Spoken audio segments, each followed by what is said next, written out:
everyone, welcome to the course of Microwave Engineering. In today's class, we are going to learn about limitations of conventional tubes. In the previous session, we have seen an introduction of microwave tubes and how these microwave tubes are different from conventional tubes. Okay, so how these microwave tubes are evolved, what is the reason these microwave tubes are evolved, and what are the limitations of conventional tubes. Okay, we'll be seeing in this particular class. Okay, so conventional tubes are nothing but we have already seen in the previous session. Those are like transistors or oscillators, or we can also call it as triodes, pentodes, tetrodes. Okay, all these are conventional tubes, which are nothing but transistors and oscillators, which are used to generate, or they try to generate, higher frequencies. Okay, generally conventional tubes are used for lower frequency with less power, but right now, as we require a high energy microwave frequencies, okay, we are expecting our conventional tubes to generate high power with high microwave signals. But there are lots of limitations whenever these conventional tubes are trying to generate high power with high frequency signals. So what are those limitations? We will be seeing it one by one. Okay, so mostly components like capacitors, inductors plays an important role in this particular kind of situation where conventional tubes would like to generate power as well as frequencies. Okay, so whatever the limitations we see, these limitations will be moving around these capacitors as well as inductors. Okay, so generally a conventional tube cannot generate a frequencies which are greater than 100 megahertz because of these kind of limitations or these kind of effects. Okay, what are these limitations and what are these effects we need to see right now. Okay, so these are few limitations of conventional tubes due to which they are not able to generate high power and high microwave signals with high frequency. Okay, so inter-electrode capacitance effect, lead inductance effect, transit time effect, effect due to RF losses, and effect due to radiation losses. Okay, all these 5 are the major effects, or we can also call it as limitations, which causing a conventional tube to not generate a high power and high microwave frequencies. Okay, so we'll be seeing all these limitations one by one right now.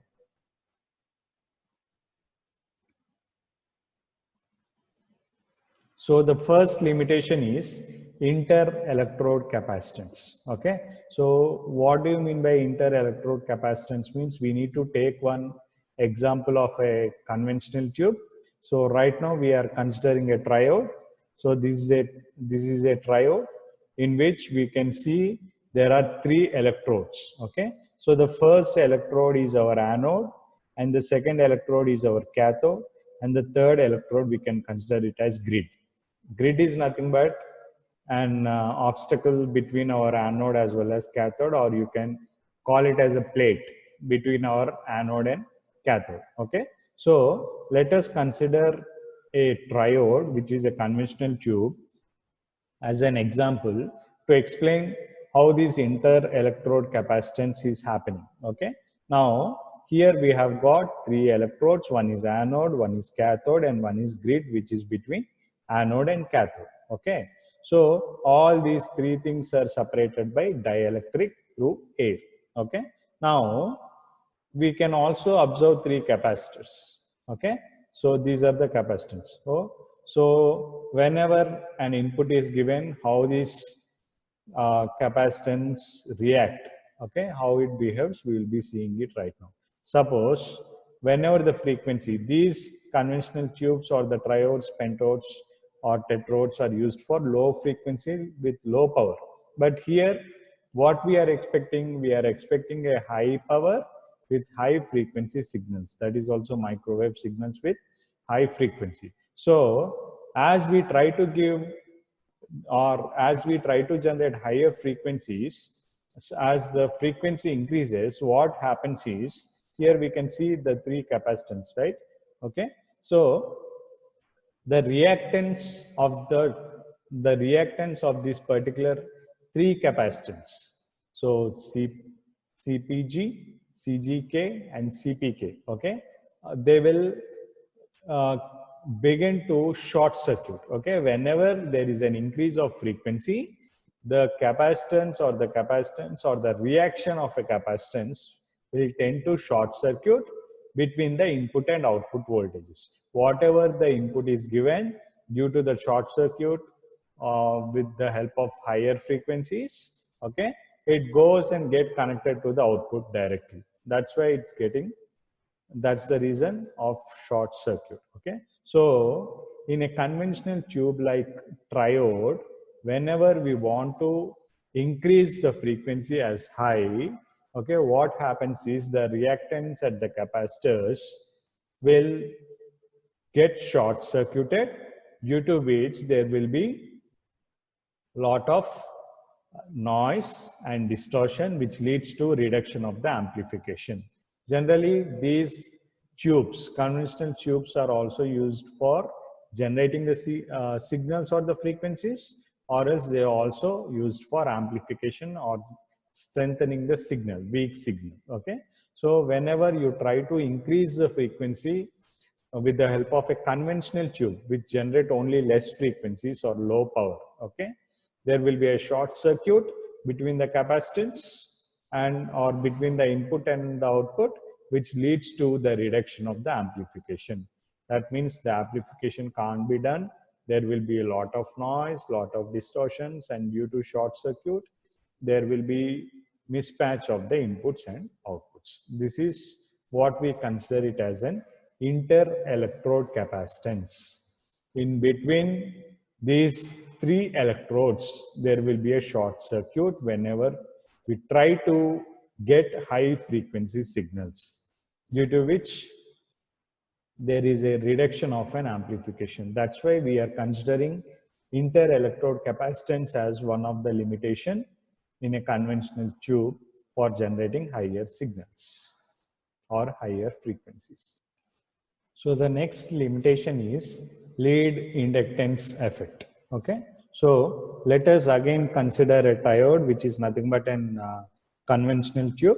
So this is another diagram of an conventional tube called triode. Okay, so this conventional tube or a triode has again three electrodes. One is anode, which we are connecting it with one inductor. That's why we are considering it as LP, the positive side with inductance. So that's why we are considering it as LP. And the cathode side. So again, we are connecting one more inductor here. So that's why it is considering it as a LK. And the grid side. Here grid side also we are connecting one inductor. So G is a grid. So L is the inductance. So we are considering it as an LG. Okay. So we have taken a triode which has got three electrodes, anode, cathode, and grid. Three electrodes are connected with three inductors. Okay, to observe the lead inductance effect. Okay. Now, in this case, whenever the frequency increases, the lead inductance also increases, which leads to lot of problems at the input as well as output. Okay, so what happens is, whenever we try to increase the frequency in a conventional tubes, okay, whenever an inductors are there or whenever an inductors are placed, okay, there will be problems at the input and the output side, due to which there will be lot of reflections at the input side, and only a small fraction of input can go through this triode, and also which can be given for amplification. Whenever we try to increase the frequency using an triode or a conventional tube with the inductors placed around the electrodes, okay, what happens is there will be lot of problem at the input and the output side. So what happens is whenever there is a signal coming through an input, given to an input, okay, so there will be a lot of reflections at the input, and which leads to a minimum input through the particular tube, or minimum input through the microwave tube, due to which there will be less amplification. So therefore, lead inductance effect is nothing but whenever a frequency is increased in a conventional tube like triode, where the inductance are connected, there will be a lot of problem at the input side as well as output side, where at the input side, whenever we are trying to give an input, okay, there will be a lot of reflections, due to which only minimum amount of input will be given, which leads to a minimum amplification. This is one of the major limitation of an lead inductance effect. So the next limitation is the transit time effect.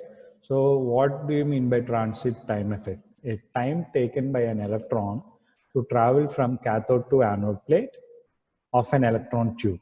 That can be considered as our transit time. So let us see. So this is a triode. Again, we are considering a triode with 3 electrodes. One is anode, which we can also consider it as plate. Another one is cathode, and the middle one is grid. Okay, these are the 3 electrodes: anode, cathode, and grid. And these anode and cathode is differentiated by a distance small d, and the electron traveling from cathode to anode is considered as the velocity v naught. Okay, so here a transit time effect is nothing but a time taken by an electron to travel from cathode to anode, okay, in an electron tube or in a conventional tube, which is nothing but called as a transit time. So this is calculated as, so our transit time is given by tau is equal to d by v naught, where d is the distance between anode and cathode, as well as v naught is the velocity of an electron traveling from anode, cathode to anode. Okay, so the transit angle is given by theta g is equal to omega tau, which is equal to omega d by v naught. We have already seen d is the distance between anode and cathode, as well as v naught is the velocity of the electron traveling from cathode to anode. Okay, now let us consider a signal, which is a time period of an input signal of voltage, which we can see here. The voltage is traveling from positive cycle to negative cycle. Okay, now let us say the conventional tube is working perfectly with a low frequency. Okay, at low frequencies the transit time is small. That means the electrons travel from cathode to anode as the voltage changes from positive to negative. So the electrons traveling from cathode to anode is the time taken by this particular voltage from positive cycle to the negative cycle. As it is shifting from positive cycle to the negative cycle, by that time the electrons will be traveling from cathode to anode. Okay, this is at low frequency, but at higher frequencies the voltage from positive to negative changes from 1 to 100 times in one transit cycle. So what happens whenever a conventional tube is working perfectly? At low frequencies, the transmit time is small. That means the electrons travel from cathode to anode, okay, as the voltage changes from positive cycle to the negative cycle. As the voltage changes from positive cycle to the negative cycle, by that time the electrons travels from cathode to anode.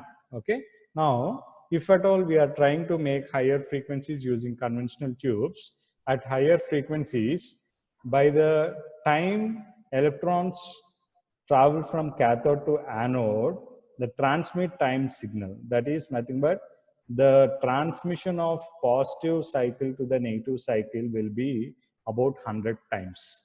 So it takes longer period for the transit time for the electrons to travel from cathode to anode in a high frequency compared to a low frequency signal. So in a low frequencies, uh, in a low frequency signals or in a low frequency generation, transit time will be very, very less. By the time the voltage comes from positive cycle to the negative cycle, the electrons will be traveled from cathode to anode. But at higher frequencies, by the time the electrons move from cathode to anode, the transit time, the positive cycle to the negative cycle will be of 100 times. That means the transmission of the electrons from cathode to anode in a higher frequency generation is taking longer than the small or low frequency generation of the signals. That is nothing but our transit time effect. That is one of the main limitation in the transit time effect. Okay. Now let's see the last limitations. So the last limitations of are RF and radiation losses. So as the small conventional tubes are trying to um, uh, as the small conventional tubes are trying to make higher frequencies, there will be a loss of radio frequencies through these small conventional tubes. Whenever there is a loss of frequencies from these small conventional tubes, there will be an radiation loss also. So whenever the conventional tubes tries to make a higher frequencies, we have seen several limitations. Along with that, if at all they try to make a higher frequencies using a conventional tubes or the smaller tubes, okay, there will be a loss of radio frequencies or the radio signals. If at all there is a loss of radio signals, automatically there will be a radiation effect, which we can also call it as loss of radiation. So as the frequency increases, there will be an increase in radio frequency loss, as well as will be an increase in radiation loss.